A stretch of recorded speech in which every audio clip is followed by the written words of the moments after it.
passionate, driven, enthusiastic, euphoric. This is who we are as entrepreneurs. But how we leverage these incredible attributes to dream and build businesses that scale and grow is what this podcast is all about. Hello, I'm attorneypreneur Josh Brown, and welcome to Franchise Euphoria. Hello, and welcome back to another episode of Franchise Euphoria. Today, I'm thrilled to have on Dr. Sharon Livingston. Dr. Livingston is an author, hypnotist, and business coach who has personally assisted hundreds of people to refine their best qualities, helping them find the right niche and build their businesses from scratch. She has interviewed more than 60,000 people and is referenced in the New York Times best-selling book by Stephen Covey, The 7 Habits of Highly Effective People.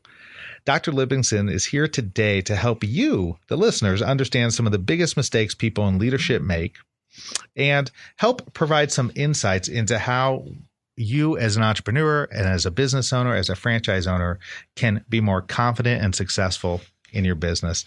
Thanks, Dr. Livingston, for coming here. How are you doing? I'm doing great, and I'm much happier when you call me Sharon.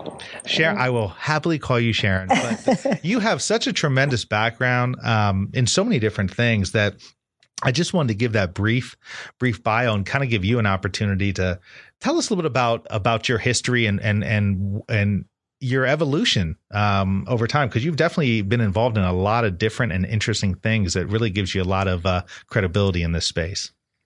Well, so thank you very much. When I was a little girl, I loved to ask people questions. I started out with my mother. We'd be ironing. She'd be ironing. I was 3.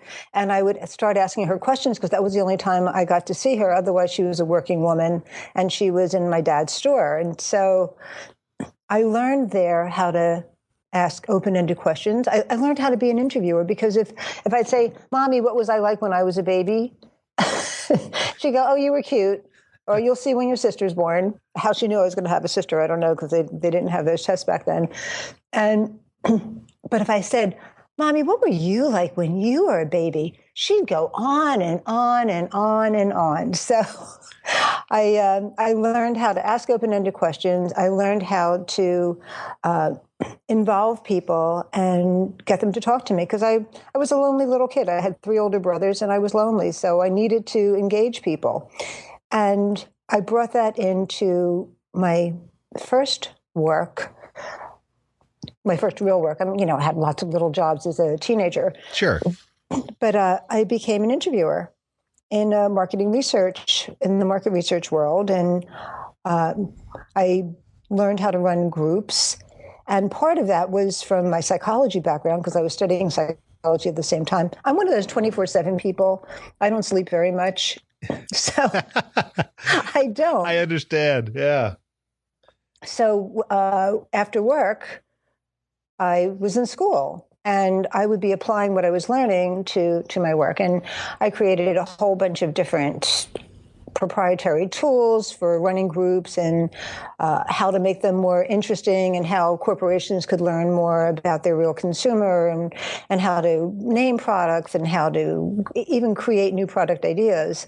And I did that with many, many, many people for many years. And at the same time, I was getting my, advanced degrees.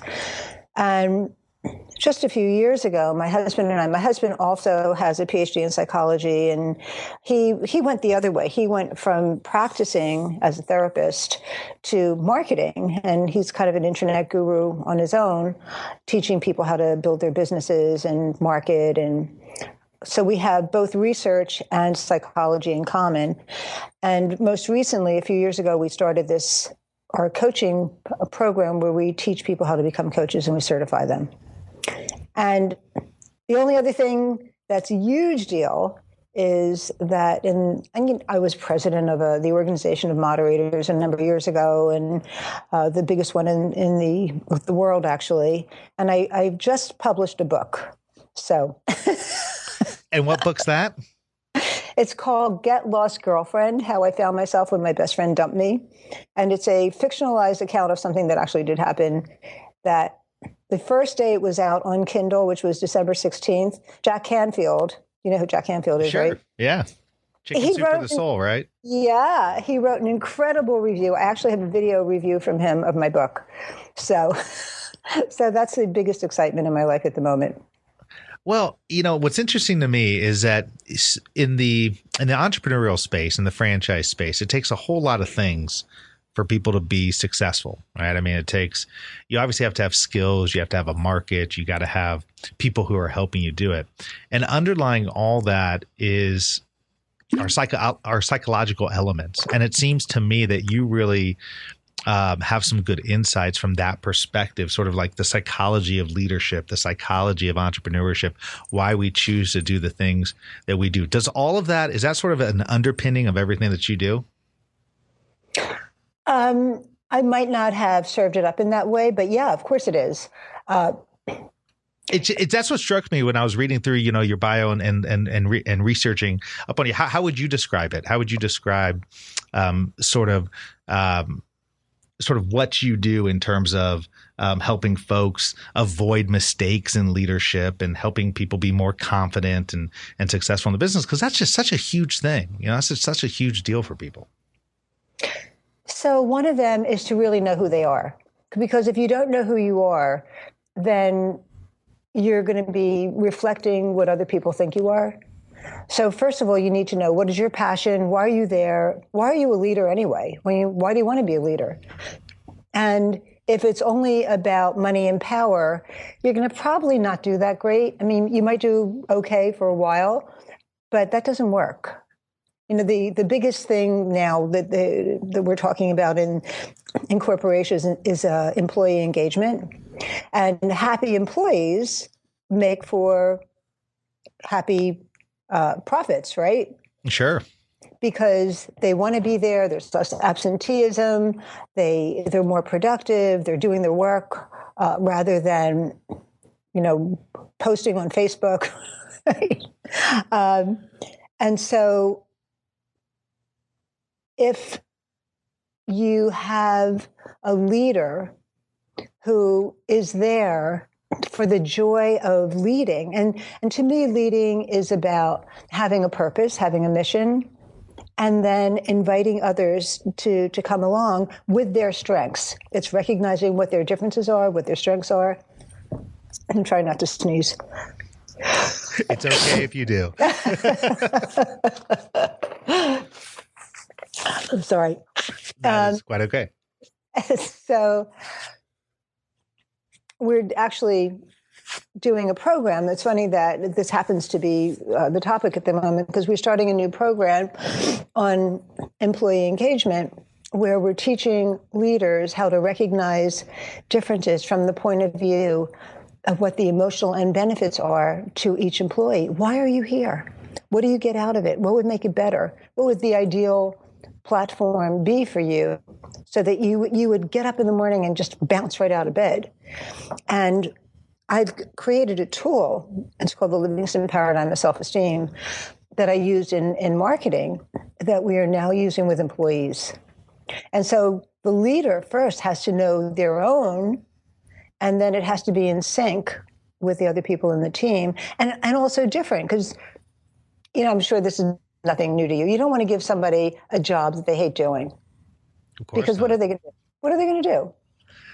They're going to be miserable. They're going to quit. They're going to be looking for another job, and they're not going to do a good job, probably most importantly, at what they do. Right. And so it's like in education now, it's the same kind of thing where good teachers are looking for the strengths of the kids and not necessarily forcing them to learn something that they really have no interest in. And that's what the most powerful companies do, in my opinion, is that the leaders are there knowing who they are and what they want, and they are working with their team so that the team is functioning from their passion. Well, I think that's kind of interesting. You mentioned the tool that you had created that really helps with employee engagement. I think that can you sort of break down that what the tool? I know you said what the tool does, but how does somebody implement that? Is there a process that you take entrepreneurs through or the employees through to sort of assess their engagement, assess their interests, assess their passions? I think that's one of those things that's We can do it right here and now. Yeah, let's do it. Yeah. Okay. So, Josh, what's the best thing about doing this podcast, doing your radio show? The best thing by far is me being able to hopefully provide helpful information, i.e. valuable information for folks out there who are interested in franchising or interested in buying a franchise. So hopefully they can make a smarter, better decision. Okay. So hold on one second.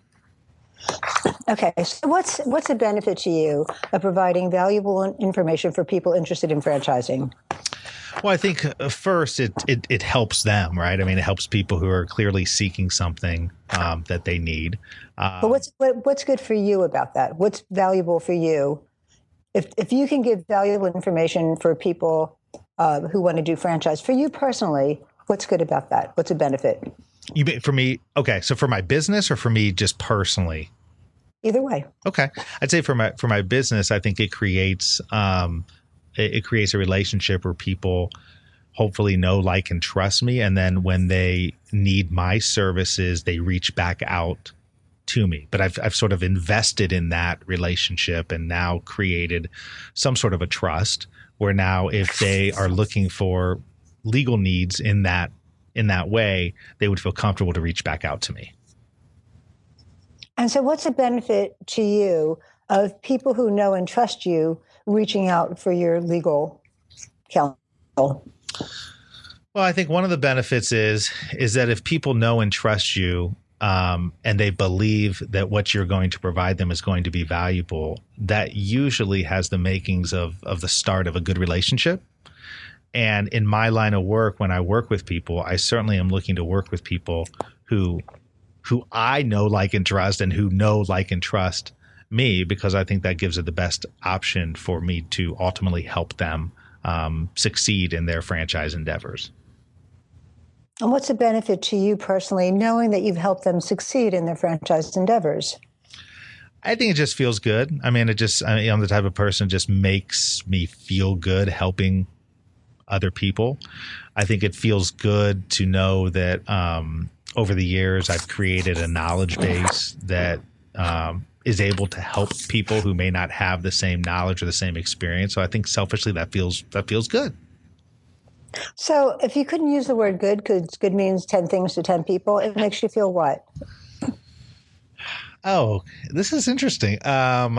Valued.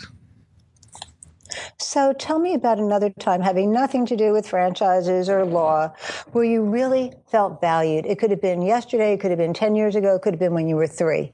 But you really felt valued in a similar kind of way, but having nothing to do with your work at this time. Having nothing to do with my work? Well, I will tell you that I feel valued in probably the most special way, the best way, when, yesterday I've got 3 daughters. I've got a 7-year-old, a 2-year-old, and a 6-month-old. Aw. Yeah. All girls rural, right? And we're sitting there last night, and we had just finished, my wife and I, we just finished with dinner and everything. And I was sitting on the couch with my oldest, Sophia, who's 7, and then 2 years. I love that name. Naomi. Thank you. Oh, and I love Naomi too. You do good naming. Well, yeah, we got Sophia, Naomi, and Eliza. How about that? Oh my goodness, I love it. So I felt very valued when we were sitting there and we were watching a cartoon. I don't even know what cartoon it was, but Sophia just leaned over and said, "Daddy, I love you." That just felt really, really good. So I guess I felt very, very valued in that sense, on a deep personal level. So look at what we just learned. So if you were working for a larger organization and they really wanted to help you feel good about your work, they really need to figure out how to value you and show you that, and show you the love, show you this just very innocent, simple love. Yeah, that's interesting. So how does that, so when it's really kind of taking a deep dive and crossing over into the personal side. Is that challenging to do with people in a business relationship? Well, we just did it. Yeah. I mean, in your everyday, is this what it's like? I mean, do you meet, is this more on a one-on-one basis with each employee, or is it more group based? You can do it either way. and this is my life. This is the way I live. I walk into an elevator and I walk out knowing everyone's life story. So, and, it's so interesting that people who come into our coaching program, one of the things they always say is that if they're on an airplane, they're in an elevator, they get into any kind of situation where there are people, everybody's always telling stories. So, to me, this is really easy. And of course, they're going to tell me deeper stories because I'm that kind of person. Like, I like that. So people sense what you are willing to hear and they'll tell you. And if you're a tiny bit vulnerable, they'll tell you everything, even things you wish you never heard. So, so once we've identified that, right? So once you've really gotten into the soul of somebody and you say, okay, this is what they value. This is what they love. This is what they like. Then what's the next step? So what might that look like? If you could create a picture, maybe it's a vision board. If you could create a picture of what your work life would be like, the ideal work situation where you really felt good about yourself because you felt so valued, what might that look like? What might it look like for you, Josh, that you feel even better about it? Like, what would your desk look like? What would your office look like? What would your everyday encounters look like from the start of the day to the end of the day?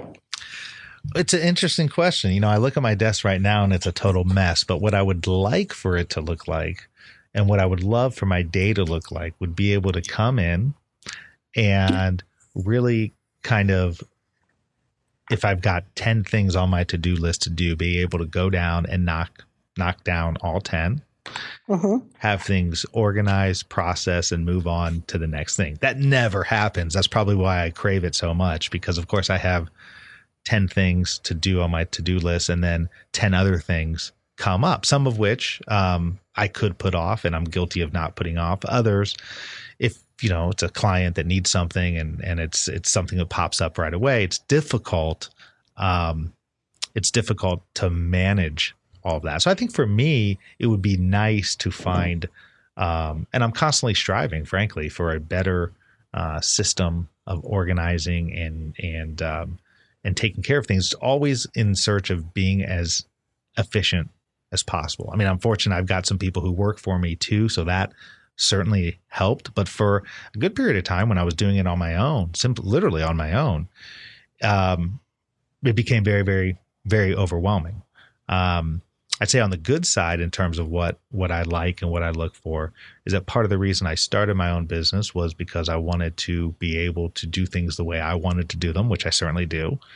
And I wanted to be able to be in a position where I never really missed out on things with my family. If my girls have something, if they've got an after school activity or something like that, I can always work that in to my schedule. And I think that has been very, very satisfying to me as well. So if I was going to want to remind you of what you valued in that way, perhaps what I would do is every now and then, maybe I'd give you something that represented freedom. Or, I could see like one of your girls or all three of them holding a heart and putting that in a picture for you to have on your desk or the wall, or something that represents organization, and maybe bring in, like, maybe if there were a whole bunch of people who had the same issue, maybe bring in a clutter specialist. There are a lot of people now who do personal productivity and they simplify our lives, whether it's in the office or at home. And so, Boy, I would love that. Yeah, I know someone. Where are you? You're in Indiana? In Indiana, yeah, Indianapolis. Really, Carmel. Actually, it's just a little suburb of Indianapolis. So yeah, I know a great person in Maine. I wonder if I could send her out to you. But these are simple things that could make you feel really excited about your office. And if your office was uncluttered and you had these reminders of your freedom and the love from your little girls, your wife, I mean, that's inspiring, isn't it? Makes you want to work harder so you can get out earlier and go be with the kids. No, it absolutely is. And I know for myself, I could make that happen. I mean, I'm curious what happens when you run into a situation where where you're talking with employees of maybe a larger organization. And I don't know, what would be really a sweet spot for you, if there is one, in terms of the size of organization? Because I think you've worked with a whole lot of large corporations, haven't you? Yes. Yeah. So, I mean, in a lot of organizations, once you identify, what people are looking for, how they're going to feel valued and satisfied in their role, oftentimes you must run into situations where what they want and what can actually be done aren't the same thing. So what they want might be a goal to work towards, something to strive towards, but there are intermittent goals along the way. So if I want to make $58 million from my book by next year, that might be a little bit overkill, but maybe I could sell 200,000 this year. So if I can, make the goals smaller with the big goal a little bit further down the road, then we can work towards that much more easily. And with a large corporation, you start at the top. You always have to start at the top, as high to the top as you can get, and find out what that person's vision is. We need to know the vision of each of these people. So you're working with the CEOs. Absolutely. So, but not always. I mean, you can come in at different levels, but ideally you're starting at the top, and you're maybe even spending a day with them and see how they spend their day and walk around with them. I did that at Bausch & Lomb a few years ago. And then see how they interact with their direct reports. And then you have a meeting with all of them. So you meet with each one individually, you meet with them together, and you start problem solving what their vision is. And then that filters down, and they do it with the people under them, and they do it with the people under them. So it becomes a whole culture. What is our culture? What do we believe in as a culture? And is this the same? Is this like the same? Is this the same process that you do for employees as you would do for the CEO? Oh, sure. Absolutely. And, this stuff happens. It doesn't matter. As soon as you're more than one person in an organization, all of the stuff is there. I've my own company, with my husband, we've had as little as 3 or 4 people, and we've had as many as 150. And as soon as you have more than, one person, a dynamic happens. It just happens, and you have to work those things through. Well, and it's amazing too, because if you don't have a good, even in a small company, if you don't have a good culture, if you don't have the right people on board, there's all sorts of bad things that can happen. I mean, not only can you have a business that's not very productive, but now you run the risk of the bad people negatively influencing the good people, and then yes, all sorts. And that's what I've seen in my experience too, which is one of those things that a lot of people don't think about. But I've seen a number of times where the proverbial bad apple does spoil the bunch, and that's really an awful thing to see in an organization. Right, because then you have to clear out the rot and kind of rebuild, and that happens sometimes. But there's also a thing about if there was a possibility for someone to be spoiled, they probably had the seeds of it anyway. It was probably not the right environment for them. And maybe they'll be sorry later on. Who knows? But well, I'm curious how often when you're working with people in some of these larger companies where you're either end up telling the employee or telling the CEO, yeah, this is just really not a good fit, because that can be a tremendous service in and of itself. So I wouldn't say that directly, because I don't want to offend anybody. Yeah. But I would help them to see, is this what you want to do? Is this in line with your values? Is this how you want to be working? Are these people the right people? Are you forcing them to do things they hate doing? I mean, I'll give you an example. Sure. There's a test called the Berkman, and there are a couple of wonderful people for you to interview, by the way. One of them is my husband, who runs the strategic growth director portion of our company, which is very business oriented and growing businesses and stuff. I think you'd find that interesting. And also a psychologist. I'll make the introduction. And the other one is this woman, Sarah E. Brown, who has worked with corporations for many years. And she now does her own spin on the Berkman test, which is it's sort of like the Myers-Briggs on steroids. Sure. It's customized, and she gives you a book. It's called The Book of You. And you look at that and you get a sense of who you are, and then she does it for the whole team. That's one of the things we work with her as well. One of the things that we do. So we were creating this employee engagement thing that I was telling you about, and we wanted everyone on our team to take the Berkman and have Sarah do her book about it and send it to them. And one of the people works for me, and she said, "No.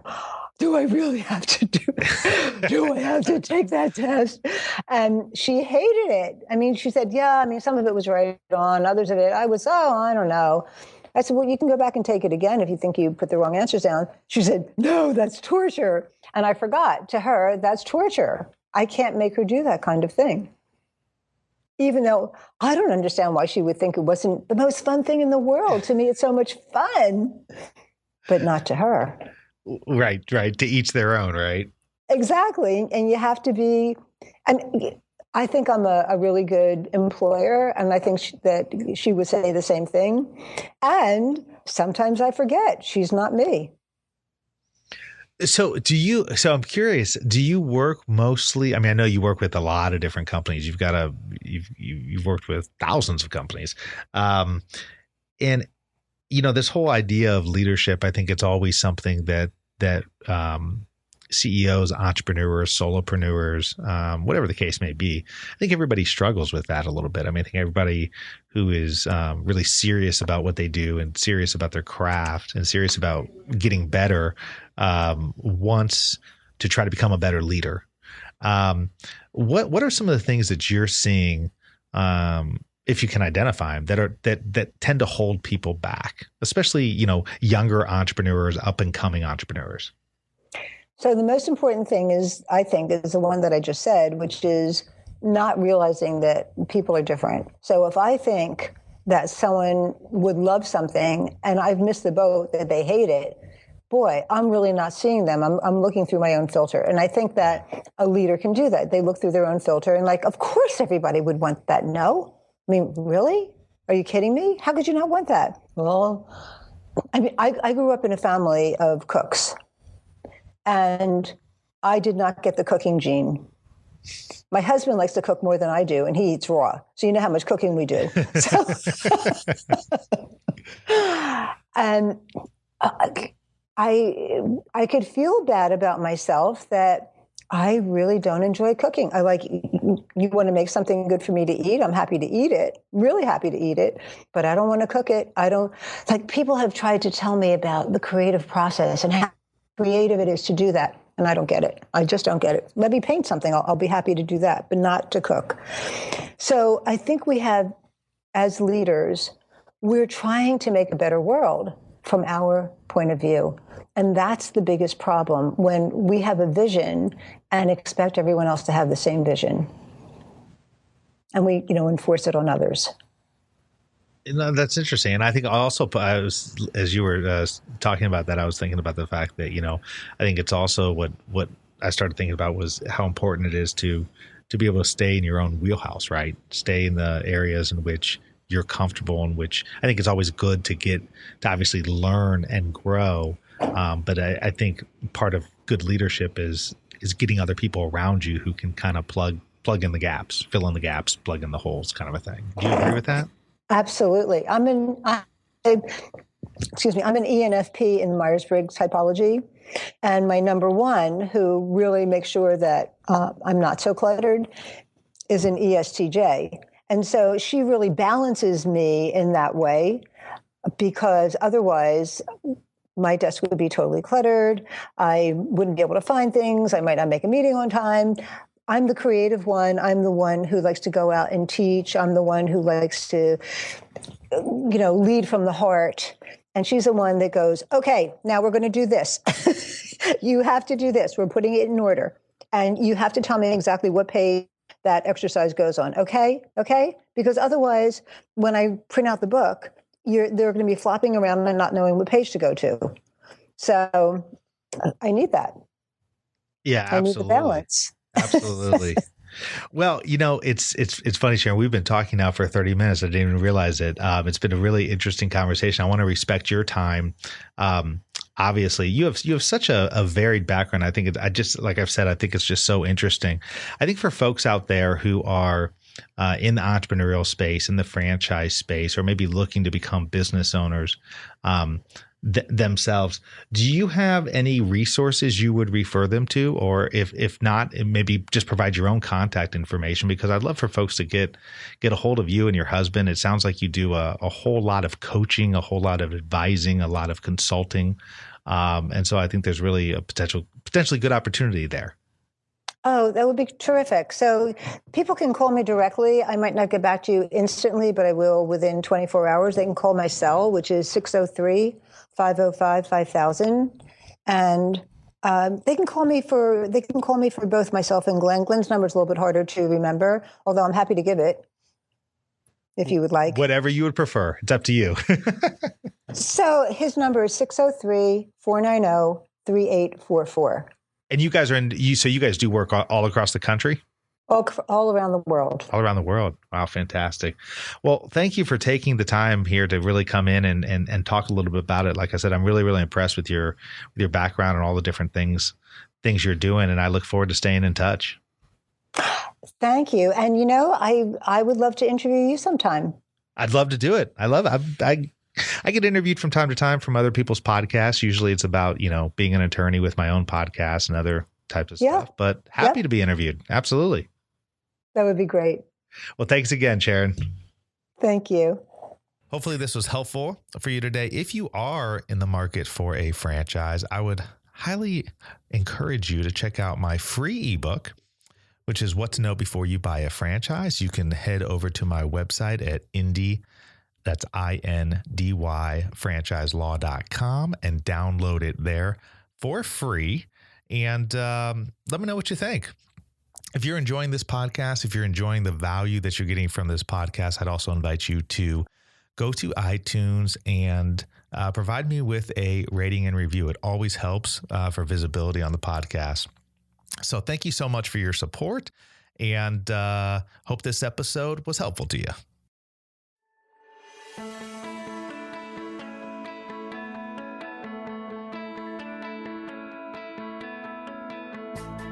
Thanks for being with us today on the Franchise Euphoria podcast. If you enjoyed this episode, please be sure to go to iTunes and provide a review.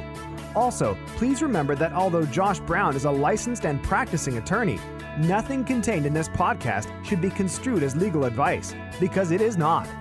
The information contained in this podcast is general and educational in nature, and none of it should be relied upon as legal advice. That being said, if you have questions for Josh and would like to contact him, please email him at josh@franchiseeuphoria.com. Thank you so much for listening, and we hope you tune in to our next weekly episode.